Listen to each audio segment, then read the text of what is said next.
here from Horsepower Garage. Today we're going to be installing some BWoody suspension on our Hellcat. As you can see here, these are the original suspension components we removed at 85,000 miles. We're going to be upgrading them with the full BWoody suspension kit.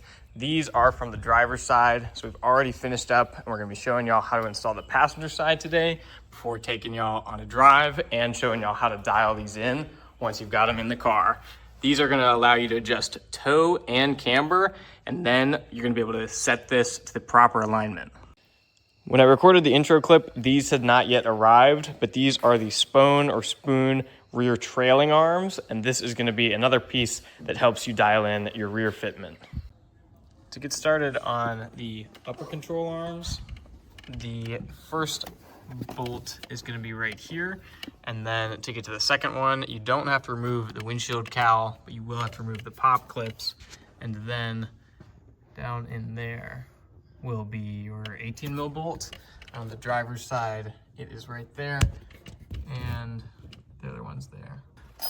Now to get the upper ball joint off, we have the rental tool from AutoZone, and then we're gonna press this out, but once you remove this nut, go ahead and re-thread it so that when this does pop out, it doesn't just explode everywhere. We've already got this zip tied to the strut so that it doesn't immediately start falling down. In case the zip tie fails, we'll be ready to grab that, but just be ready.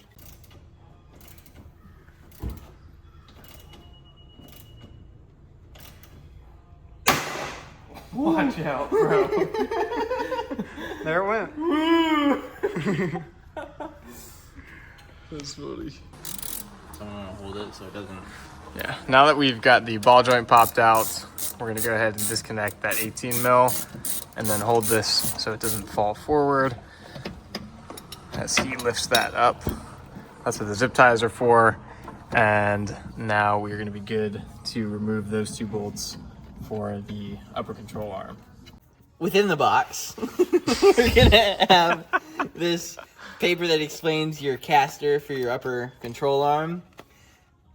So to set it, essentially,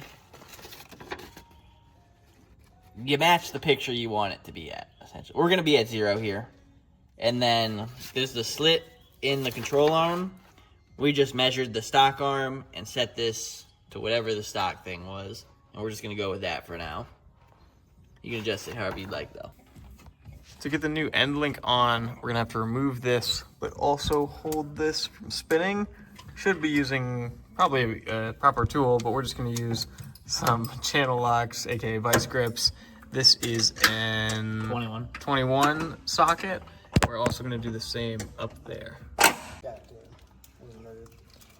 To get the lower end link installed, you're just gonna do the same as reversing it, and then you'll simply lift up the upper control arm and then thread on the new lock nut. And of course, you're gonna punch in the cotter pin once you have this torqued down. I have both of these bolts loose, so this can pivot easily. Now that we've got all the new suspension components installed and torqued down, we're gonna go ahead and grease them because they don't come pre-greased, and then move on to the rear. Before we can get started, we're gonna have to lower the subframe. Some people say you have to drop it completely out. We did not do that. There's gonna be one bolt there and another one there, and it's gonna be mirrored on the other side. You're gonna lower all four, but on the side you're working on, you're gonna take them completely out so the subframe's tilted and gives you more access in there. Another thing to keep in mind is that before you drop the subframe, you are gonna have to disconnect this bolt right here behind the fender liner. And in the next clips, we accidentally had this installed upside down. As you can see, it's kind of curving upwards. We had it reversed. So follow the same steps we did, and just don't do it the same way we did. Starting on the rear, we're gonna have a bolt and a nut right here. You'll have to remove your fender liner to see those. We're gonna get this arm out first, followed by these two here, and then we're gonna move over to the larger arm of the two, and then we're gonna go hit the rear end link last. Before you install them, we're gonna, what is it? Lube them hogs up. Lube them hogs. And before moving on to, what is this? I don't know what they call it. I think it's the rear controller. Before moving on to this, we're gonna go ahead and match the length of this with the original one that we removed, and then add grease to the bushings. Now we've got everything dialed in, and we're gonna go ahead and tighten down the links before greasing all of them. To get the rear trailing arms removed, you're gonna have two 18 mil nuts on the back end of this arm, and you do not have to drop the subframe for these.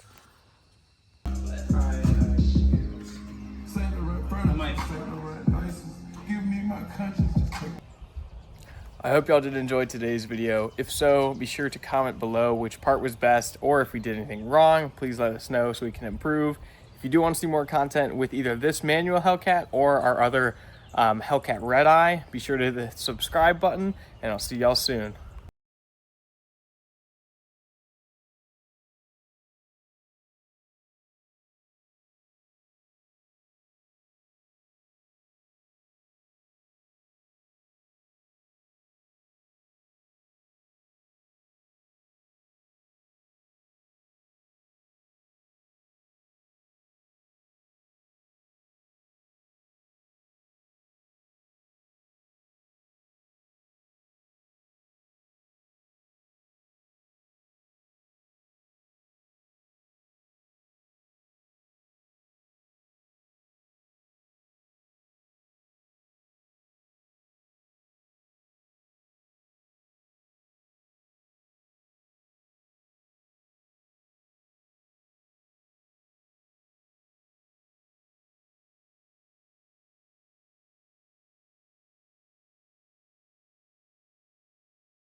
Are you zooming in on my face?